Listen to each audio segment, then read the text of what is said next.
Havalar soğudu. Ortalıkta virüsler, mikroplar yoğun bir şekilde dolaşmakta. Herkes hasta doktor. Evet, telefonuma genellikle aman doktorum çocuğumun ateşi yükseldi 38-39 derecelerde, işte annemin ateşi var, babamın ateşi var, ne yapmamız lazım gibi sorular ve bu soruların hemen arkasından tetkik yaptıralım mı, neler yaptıralım, neler yaptırmayalım gibi sorular. Hemen onun arkasından da eğer bana ulaşamıyorlarsa ya da herhangi bir hekime ulaşamıyorlar ise biraz fazla internet bilgileri söz konusu olduğu için hemen eczaneye koşup bir parasetamol bir de işte bilmem ne verin, ibuprofen ya da profenit bir şey verin. Ya hemen hastamızın ateşini düşürelim yoksa bu ateş bizim çocuğumuzun başına problemler yaratacak, havale geçirecek belki. Bizim ne yapmamız lazım, bize ne önerirsiniz diye sorular yoğun biçimde gelmekte.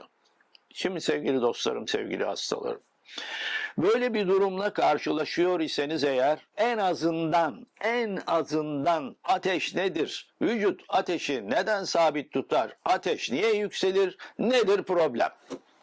Nedir doktorum ya? Ateş vücudun 37 derecede sabit tutulmasını sağlayan bir sistemdir. Bu beynimizin bir noktasında, hipotalamus dediğimiz bir noktada vücuda ait bir set point vardır. O 37 derecedir. Yani beynimiz vücudumuzun ısısını hep 37 derecede sabit tutmaya ayarlanmış ve adapte olmuştur. Termostat Çünkü gibi yani. evet, kombinin termostatı gibi düşünebilirsiniz. Doğru söylediniz. Bu işi yaparken sürekli olarak 24 saat sizin farkınıza varmadan, siz fark etmeden ısıyı ayarlamaya çalışıyor.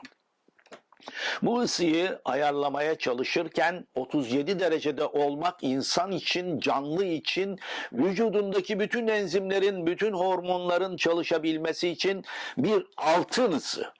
Altın sıcaklık değeri. 37 derecenin altına 36'lara düşmeye başlarsanız eğer bu sefer bu sistem bozulmaya başlıyor. Vücudun çalışma sistemi düşmeye başlıyor.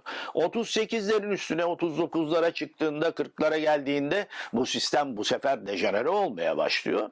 Gene problemler yaratıyor. O halde vücudun normal ısısı 37 derecedir. Peki nereden çıkıyor bu ısı? Kim, nasıl yapıyor bu ısıyı? Bu ısıyı öncelikle vücudunuzun enerji ihtiyacı için çalışan vücudunuzun tüm hücrelerinin yaptığı enerji transformasyonunda açığa çıkan bir yan üründür bu ısı. Bu yan ürün damar sisteminizle birlikte beyne gider, bütün vücudunuzu ısıtır. Ayrıca ana ürünler de var. Karaciğer dokunuz müthiş bir ısı merkezidir. Kalbiniz, beyniniz, sistemik iskelet sistemi adelelerinizin tamamı bir ısı üretim merkezidir. Şimdi size net bir soru soracağım arkadaşlar. Vücudun ısısını yükselten mikrobik faaliyetlerde olay nedir? Bu ısı yükselmesinin sebebi mikropların, virüslerin kendisi midir?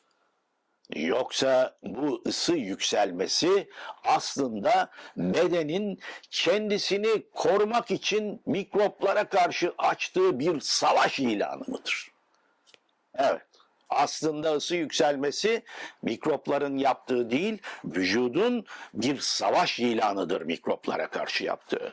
Çünkü mikroplar ufak tefek toksinleri kana vermeye başladığı zaman bağışıklık sisteminin içerisindeki bazı maddeler, pirojen dediğimiz bazı maddeler hemen beynin hipotalamusuna giderek, hani biraz önce ısı merkeziydi ya, oradaki set point'i 37 dereceden hemen 39'a çıkartır.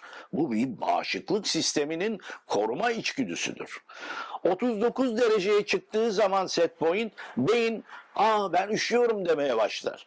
Üşüyorum deyince yapacağı nedir? Gayet basit. Vücut ısısını yükseltmek. Sistemi öğrenmiştik ya. Nasıl yükselecek? Adeleler kasılmaya başlayacak, enerji üretecek. Vücut ve derinin altındaki bütün damarlar vazokonstrüksiyon olacak, ısı kaybını azaltacak. Aynı zamanda tiroid hormonlarınız salgılanacak. Ateş çıkınca Ve o yüzden böylece titriyoruz ateş yükselmeye başlayacak. Ateş yükselmeye başladığında ne oluyor? Eğer 39 dereceye kadar ateş bir çocukta ya da kişide söz konusuysa bu ateşe aile de hekim de kontrollü bir şekilde yaklaşarak takip etmeli. Hemen ilaç vermek, hemen tedaviye başlamak. Ateşi vücudun su. evet ateşi vücudun yapmak istediğinin tersine sürekli 37'ye indirmek için mücadele etmek vücuda karşı yapılmış en kötü hareket tarzıdır. Çok farklı bir şey söylüyorsun doktorum. Evet. Herkes, aileler büyük bir refleksle, bazen hekimlerimiz de büyük bir refleksle ateşi 37'ye düşürmek için her türlü mücadeleyi verirler. İlaçlar, işte soğutmalar. Mesela hemen çocukları soğuk duşun altına sokarlar 38,5 derecedeki ya da 39'a gelen bir ateşte. Bu sefer vücudun dışındaki bütün damarlar vazokonstrüksiyona uğradığı için iç ısı daha çok artar ve daha çok sıkıntı yaratır. Alkolle ya da sirkeyle temizlerler. Dolayısıyla vücuttan ısının uçmasını sağlamaya çalışırlar ki toksiktir. Bu durumda yapılması gereken en doğru iş 38-39 dereceye kadar ateşi kontrollü olarak takip etmek olmalıdır. Ateşi düşürmek için ne yapmak lazım o zaman? 39 derecenin üstüne düşen ateşlerde iki tip ateş düşürücü ilaçlar kullanılır. Bunlardan en bilineni, herkesin koşa koşa eczanelerden gidip alıp çocuklarına ya da hastalarına yutturduğu parasetamol türevi ilaçlardır. Bu ilaçlar aslında ateşin kendisini düşürmez. Parasetamol grubu ilaçlar beynin hipotalamus dediğimiz biraz önce anlattığımız merkezine giderek oradaki set point'i 39 dereceden 37'ye düşürmeye gayret eder ve düşürür. Ateşi vücut düşürür. Çünkü set point'i 37 olarak algıladığında vücut kendi sistemleriyle ateşi düşürmeye başlar. İkinci ilaç grubu NSAI dediğimiz non-steroid anti-enflamatuar ilaç dediğimiz kortizon ihtiva etmeyen hem ateşi düşüren hem anti-enflamatuar yani mikroba karşı mücadele etkisi olan ilaçlar hem de ağrı kesiciler grubu bunların içindedir. Eğer ateş hiçbir belirtisiz sadece ateş olarak varsa parasetamolle başlanır. Eğer ateş diş hapseleri, kulak hapseleri, bademcik iltihapları, vücudun başka yerlerinde oluşan enfeksiyonların ağrıları nedeniyle oluşansa o zaman NSAI kullanmak daha doğrudur. Peki mix kullanılabilir mi? Duruma göre mix kullanılabilir. Ama burada doktorun çok ciddi sorumlulukları var. Eğer siz parasetamolü çok fazla ve günlük dozun üzerinde kullanırsanız bu defa karaciğer toksik sonuçlar karşınıza çıkar. NSAI'ları kullanırsanız hekim olarak toksik dozun üzerine çıkarsanız mide kanamaları, böbrek kanamaları geçirirsiniz. Bu durumda hiç kullanmazsanız 40 derecenin üzerine çıkan ateşlerde havale riski olur. Ama havale riski genetik altyapı ve hazırlık gerekebilir.